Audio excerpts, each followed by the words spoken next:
Muito obrigado, doutora Suzana, pela exposição.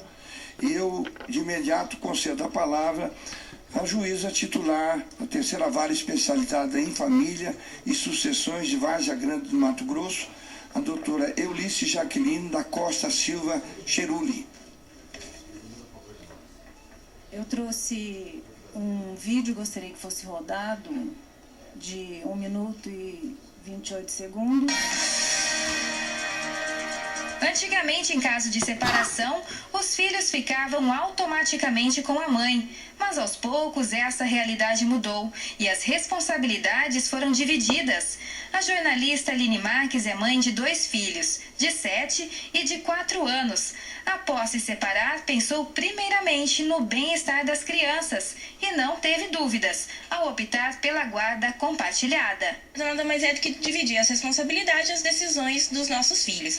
Então, assim, desde qual escola vai matricular, curso que vai fazer, se vai fazer aula de natação, judô, qualquer coisa do tipo, esporte, tudo isso é feito de forma conjunta, todas as responsabilidades são divididas, inclusive despesa também, tudo é dividido. Na guarda compartilhada, o pai e a mãe têm os mesmos direitos e deveres. A guarda compartilhada começou a ser praticada no Brasil em 2002. Desde então, ela vem sendo exercida. Só para se ter uma ideia, em 10 anos, o número de ex-casais que dividem as responsabilidades na criação dos filhos mais que dobrou. Em 2002, o índice era de 2,64%. Em 2012, esse percentual chegou a 5,95%.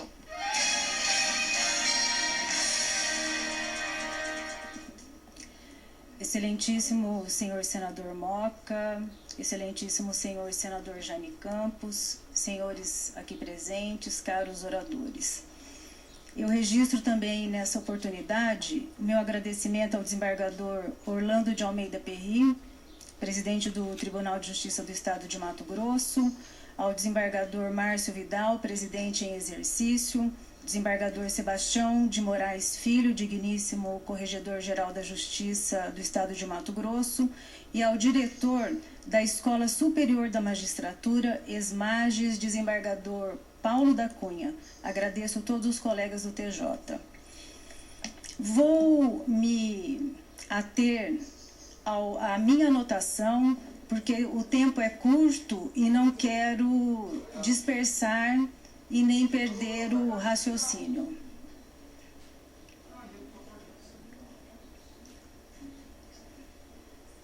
Bem, como já dito aqui, embora nós tenhamos uma lei desde 2008 que trouxe alteração aos artigos 1583 e 1584 do Código Civil, muito se divulgou sobre incluir a guarda compartilhada na nossa legislação, o que não é a realidade.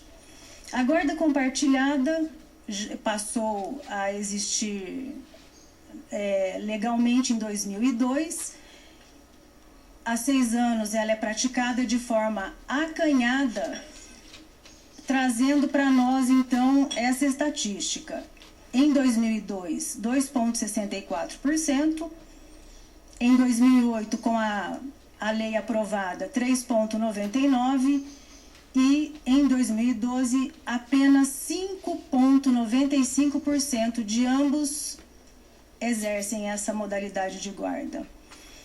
Por não ser unânime o entendimento acerca da expressão sempre que possível, no contexto, quando não houver acordo entre pai e mãe quanto à guarda do filho, será aplicada sempre que possível a guarda compartilhada. No nosso meio, juristas, advogados, magistrados, promotores, não se pacificou. O deputado federal Arnaldo Faria de Sá apresentou originalmente o PL 1009/2011. Tive a grata surpresa de, alguns anos depois, saber que na justificação do projeto ele utilizava um artigo de minha autoria.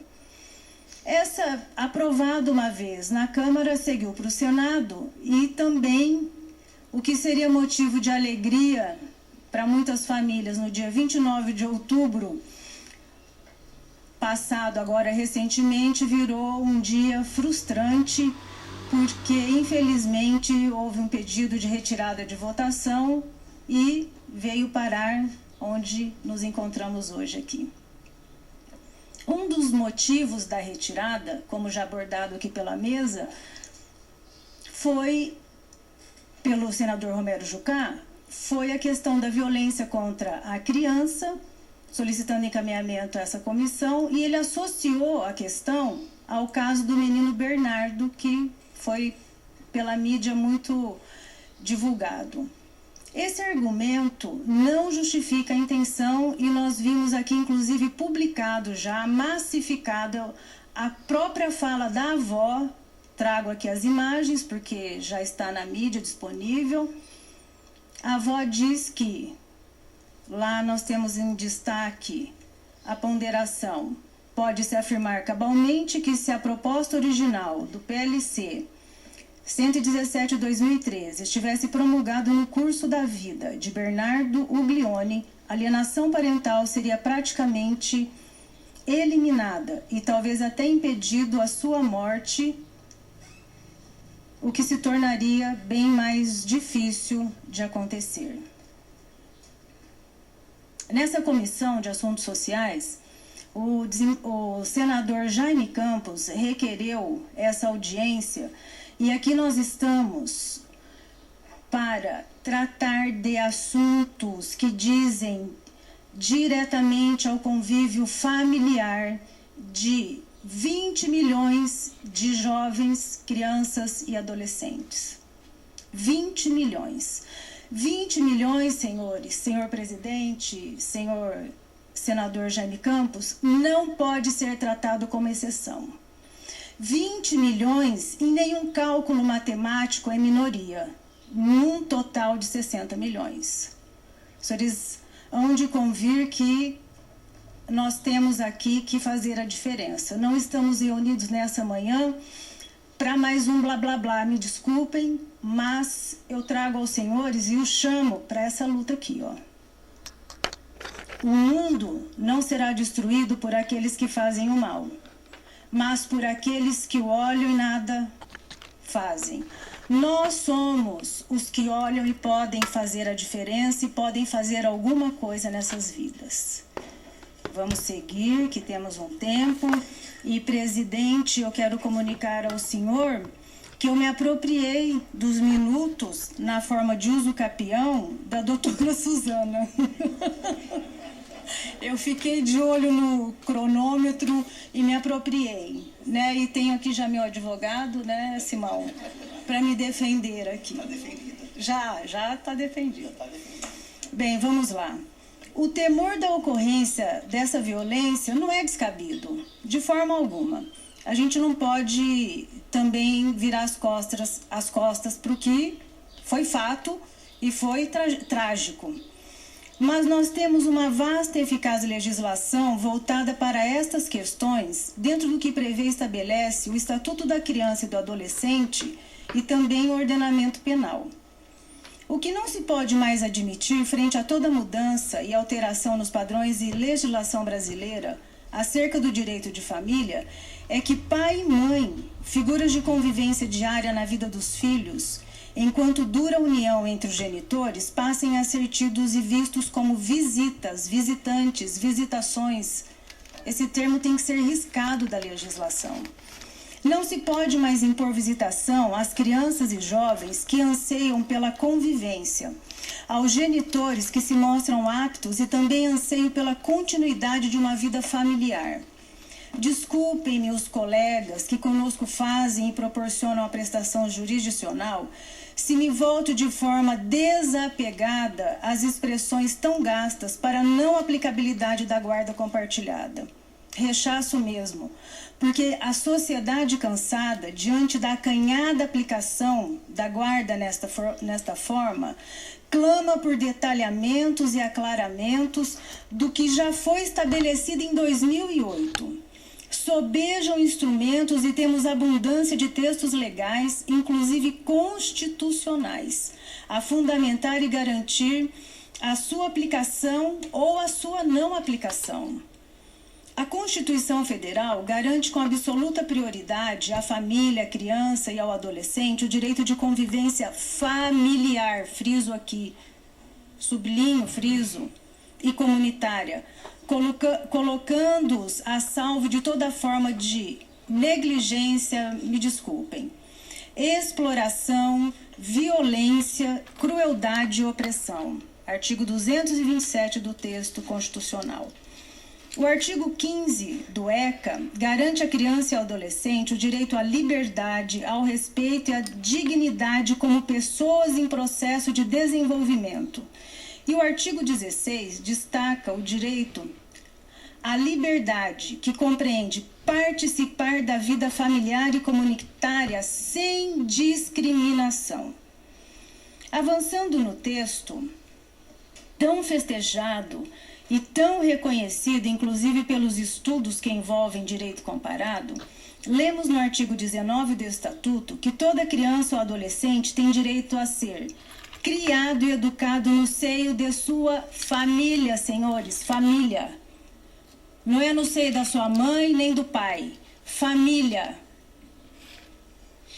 Segundo, é assegurada essa convivência familiar. Estamos falando de gente, senhores, de pessoas em formação.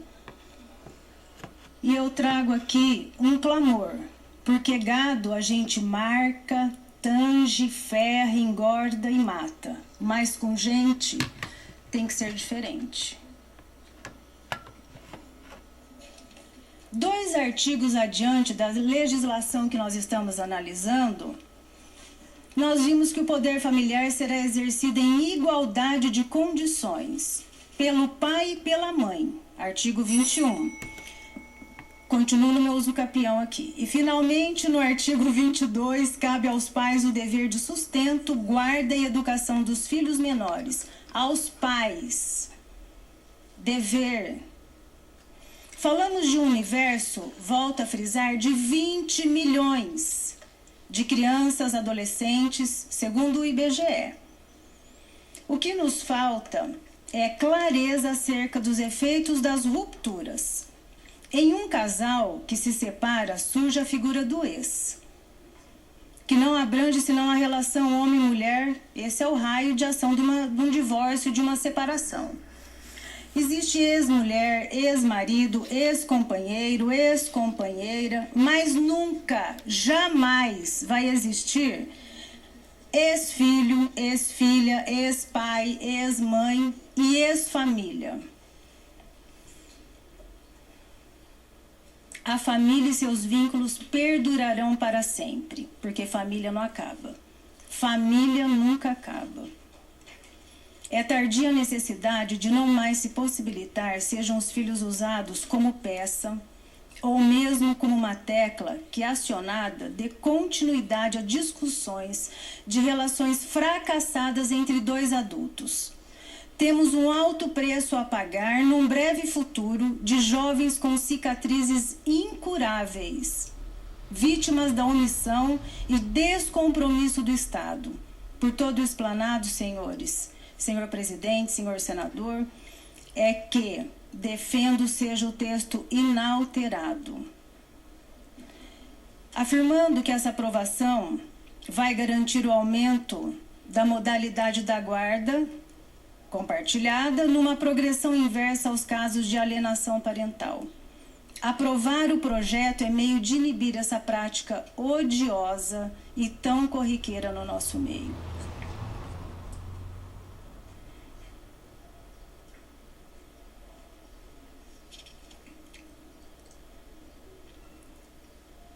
Muito obrigada. Esse daí vai ser minha fala. Deixo meus contatos. Agradeço a oportunidade.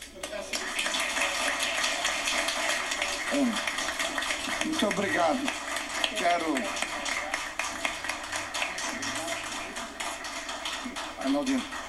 Eu quero agradecer a contribuição.